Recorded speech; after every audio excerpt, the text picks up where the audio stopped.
Yo, what's cracking YouTube? Mon Banks coming back at you with a video about this old 98 Mercedes CLK 320. It's a little bit of a project car, kind of needs some work done on it. And I couldn't find a lot of information on the internet about what I needed to do, which is change the radiator. So I got me a radiator, ordered it off of Amazon. Actually, my daughter ordered it off of Amazon. I'm fixing this car up for her. Without being able to find any information on the internet about putting the radiator in here, I figured I'm gonna just go ahead and tackle it myself. So far, I'm gonna show you what I got going on. I have to remove this front support right here.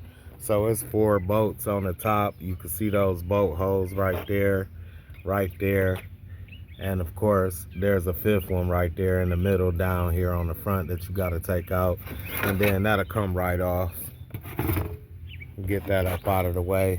So next, we got to come here. You got this, that's for the AC. It's in front of the radiator.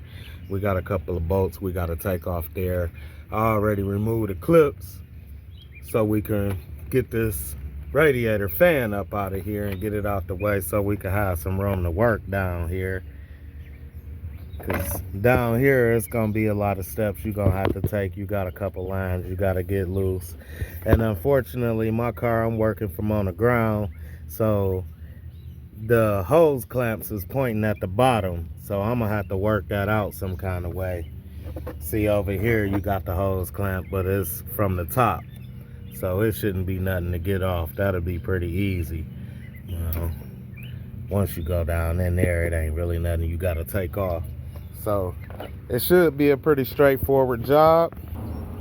So out with the old, in with the new. So I'm gonna go ahead and tackle this, and then I'm gonna cut y'all back on in a minute.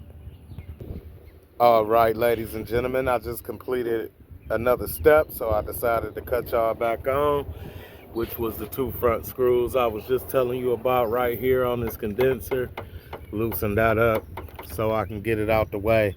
Yo, them came out like butter. But wait, stop right there.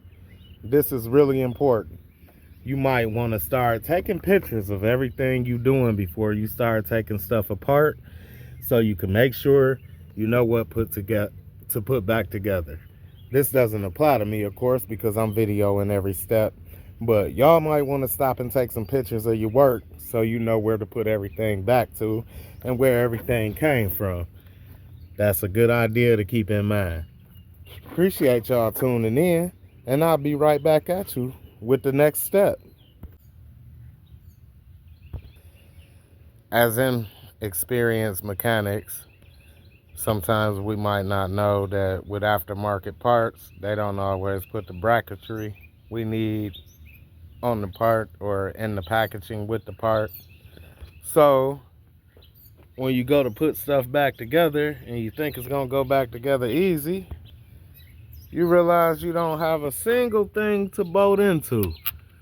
So when trying to put the condenser back on to the radiator, you see there's nothing.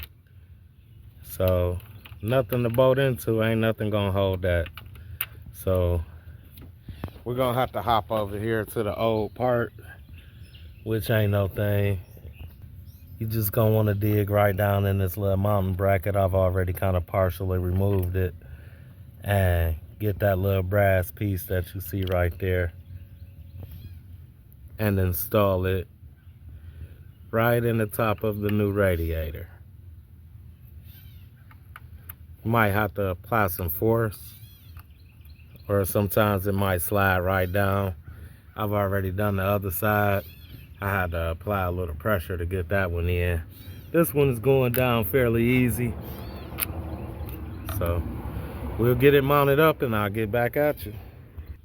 Next step, you're gonna want to put this air duct back in, which is gonna go over here in the corner. Like I told you before when taking it off, it ain't too hard to get it on there, as you can see. Got your little spot right there to mount it. Goes right in front of the radiator right there, and that's how it looks. So I'm gonna go ahead and get it secured. You also got this tube right here that connects from that little air duct down into your air box right there. It's best to just go ahead and push it down and then turn it into there, and you'll get it connected. Ain't no thing. See, it should look just like that.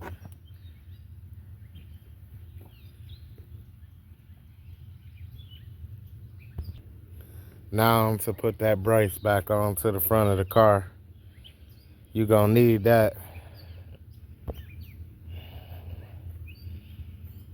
So with this brace, if you line up everything correctly, then all your bolts should go right into place nice and easily. Just like I got here. Now all we gotta do is tighten them down. We'll get those tightened down.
All right.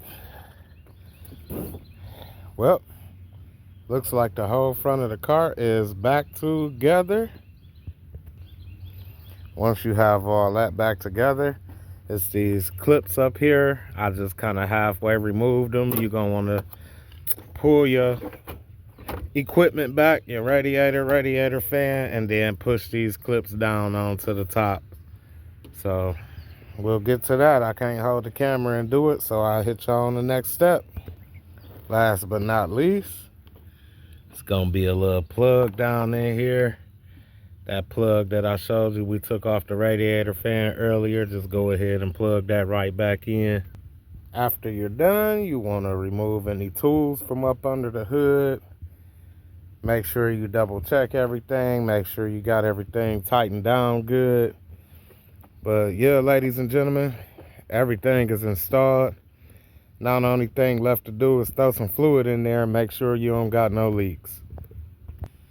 Tools used for the job: a long handle flathead screwdriver, ratchet, small extension, 10mm socket, 17mm socket, and channel locks or 17mm wrench, your choice.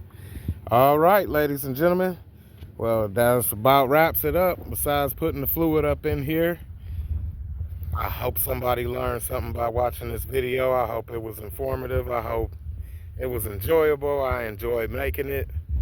I hope you enjoy watching it as much as I enjoyed making it. Thank you for tuning in. Until the next one, Money Banks signing out.